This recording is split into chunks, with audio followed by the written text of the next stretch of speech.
All right. So we talked about posture has to be correct. Right. So that is important. And then you also said fix a time and fix the place. Fix the place. Yes. Okay. Yes. What about eyes?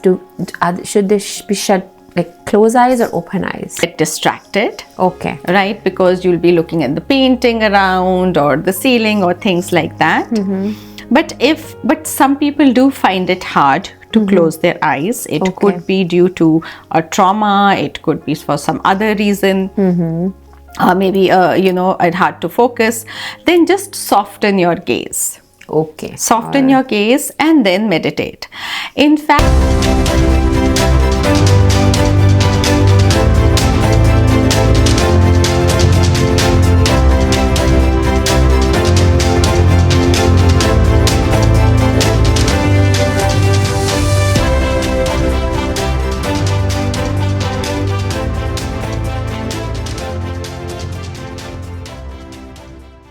Welcome back, Monica.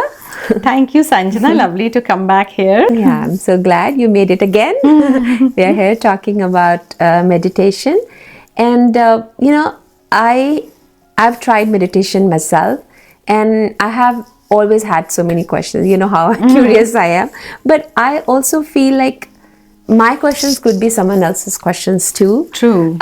So, first of all, is there a right way to do meditation? Like, what is the right way? Is there a right way and a wrong way? Absolutely. So and that is a common question that people have, that am I doing it right? Okay. So yes, the right way to do it is your posture correct or not? Okay. For example, your back should always be straight. You shouldn't be slouching like this. You should be sitting up straight. Straight. Okay. All right. It's okay to leading to that, a follow-up question that people have is, I can't sit on the floor. Do I always have to sit cross-legged on the floor in Padmasana, or can I sit on a chair? You can absolutely sit on a chair as long as your back is straight. Maybe you have arthritis or just some other ailment that it's hard for you to sit on the floor. It's okay to put a cushion at the back, but keep the back straight because the energy travels up. What about lying down? Is that lying down? Is usually there is a sleep meditation that we do, and it's basically just for relaxing. Okay. See, your body recognizing lying down as sleeping, right? So it associates lying down with sleeping. So most of the time when people are lying down and doing meditation, they sleep off. Okay. All right. And that's typically for relaxation. Okay. Specifically for that. All right. Another question people would have is that how can I make it a habit? That's one of the questions people ask.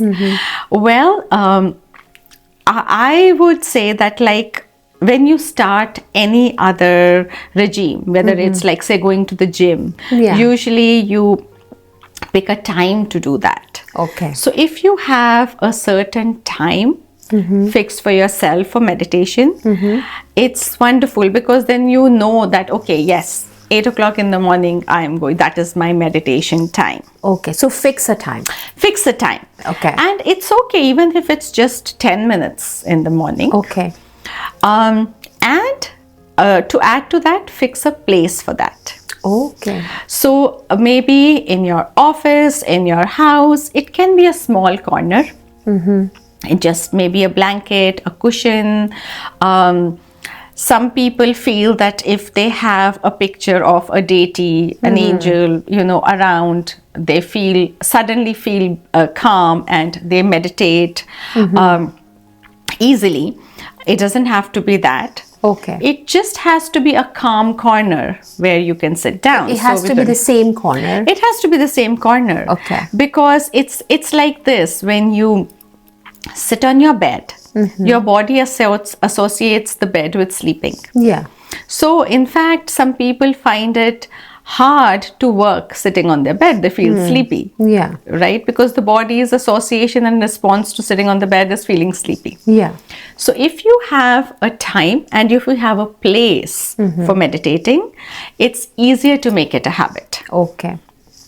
All right. So we talked about posture has to be correct. Right. So that is important. And then you also said fix a time and fix the place. Fix the place. Yes. Okay. Yes. What about eyes? Should they be shut, like closed eyes or open eyes?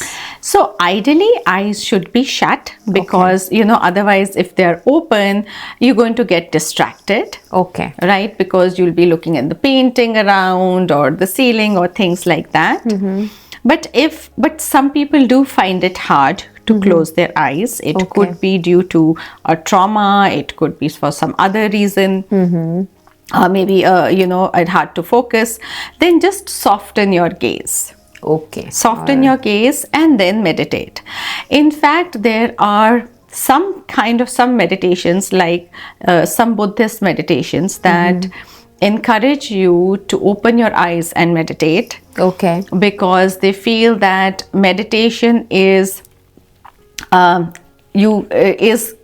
getting distracted. It is focusing, it is being aware and not getting distracted by your surroundings or your environment. Okay. So preferably eyes closed, but if you cannot, just soften your gaze and do it. Okay. And the breath work, as we talked before in the previous talk we had, breath work is important, right? Is that? And the breath work, as we talked before in the previous talk we had, breath work is important, right? Is that breath work? Some kind of postures, yogic postures, are recommended or preferred before meditation because, see, if your body is relaxed, your mind will be relaxed too. Okay. If you're really, really tired, or if you've, gone jogging, you run around and you sit down and start meditating, it'll take some time, right? Because your heart rate is fast. It'll be your muscles need to relax. Okay. So when you say typically we do some breath work like taking slow, long, deep breaths before you go into meditation, because that really relaxes your mind, brings you to the present. It's easier for you to meditate then. Okay. All right. So so we covered posture, we covered time, we covered location. We also covered not after a strenuous activity, because you should be relaxed. In the previous talk, you also talked about not on a full stomach.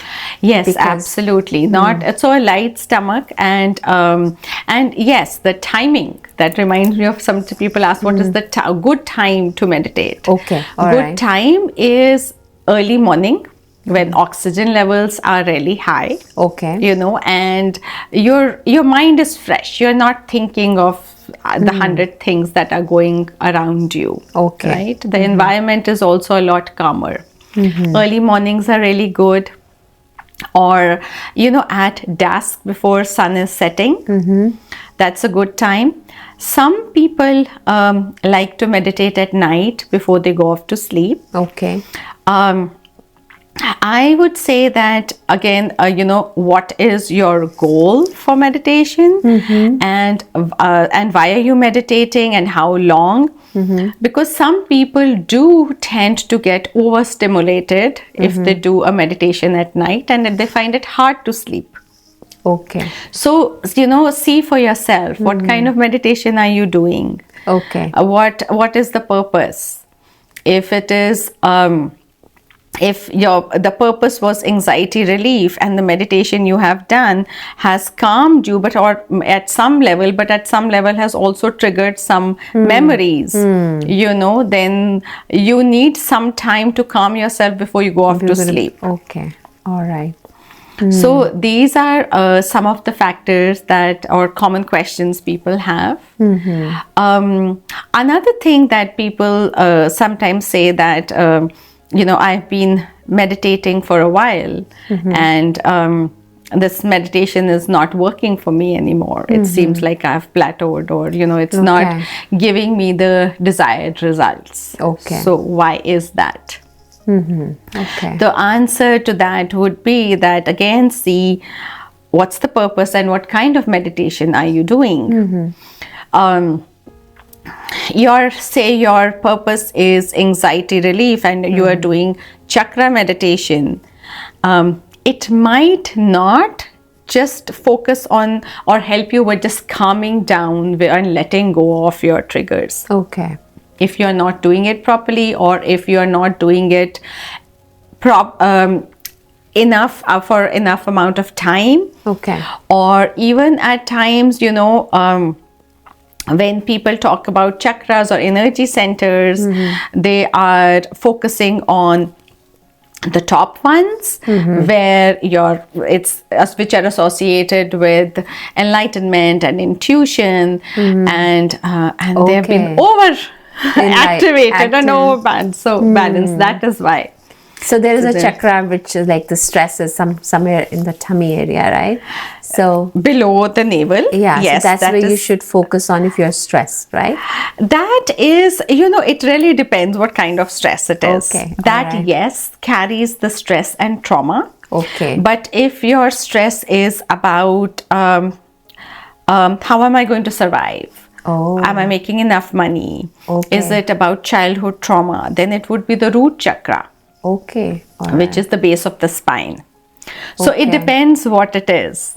Right? All right. So at times I have seen that your life changes, circumstances change. So maybe you need to change the kind of meditation you are doing. Okay, that's the reason for not getting results is that maybe you're not doing the right technique that's needed for your particular the issue, whatever you're having, right? And maybe you are doing it at a wrong time. Maybe you plan to do it for 30 minutes, but out of that 20 minutes you are spending just trying to curb your thoughts and in some ways judging yourself that, oh my God, I'm still thinking. Yeah. So effectively and stressing more, right? So that's a common scenario that people definitry go through or face.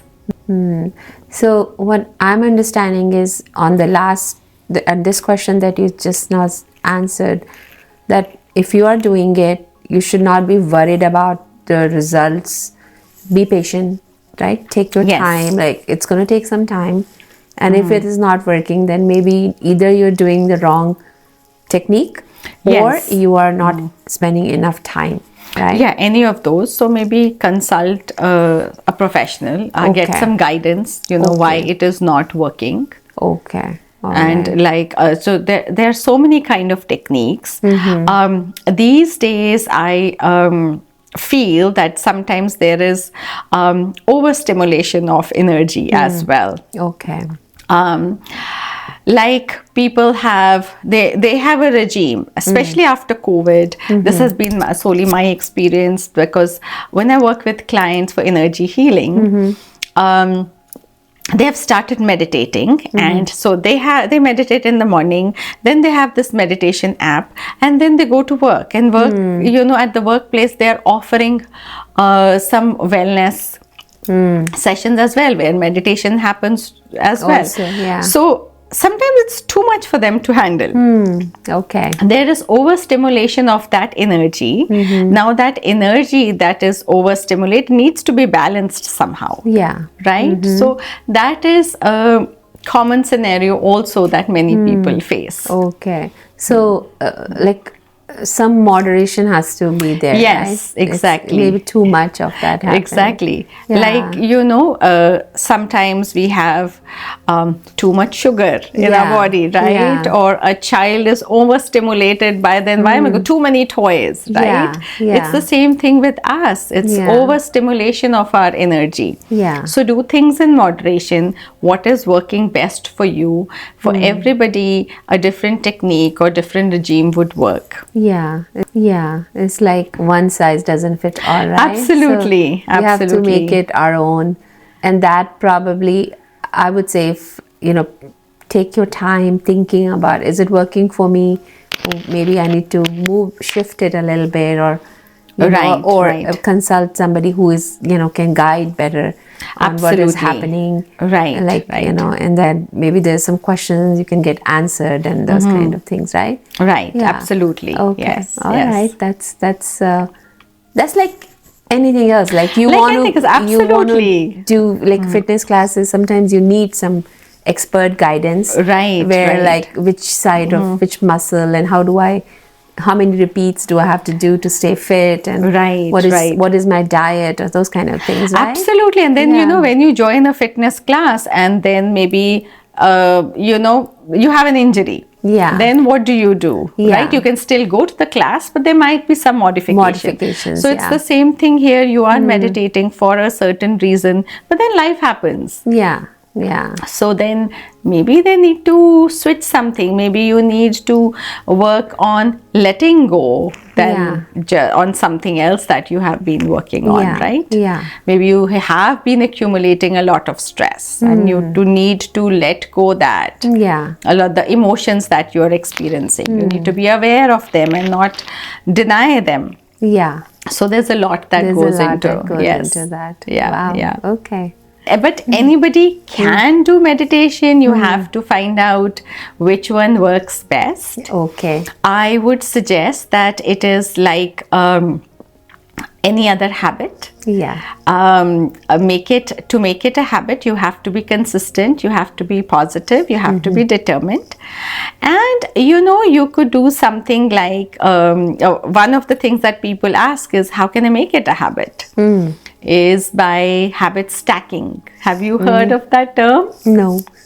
So habit stacking is that literally you take one habit and you stack a new habit on top of it. Okay. So it's like this, that if you say, okay, every day I am brushing and after I brush, I am going to do my mantras. Oh. So you have, your habit is brushing and right after that you're going to do your mantra meditation. Okay. So it could be any other, like every time I have my cup of coffee, that's my habit. I am going to do they go meditation. together. They go together, yes. Okay. Yes. All right. So find a corner, make it your meditation place, make it comfortable, make it soothing. Candles, music, whatever makes you feel calm and comfortable, soothes you. Have a designated time, and really keep a note of things. Keep a journal if you want to. All right. And get guidance if things are not working out. All right. That's really good, Monica. I've learned a lot today. Thank you. Thank you. Thanks for joining me today and educating me, and whoever is going to watch it is going to learn a lot. Thank you. I appreciate it, Sanya. Thank you again. Thanks. Yeah. If you want to talk about anything at all, then you know who to call. Just tell Sanjana. Tell Sanjana. Tell Sanjana. Tell Sanjana. Just tell Sanjana.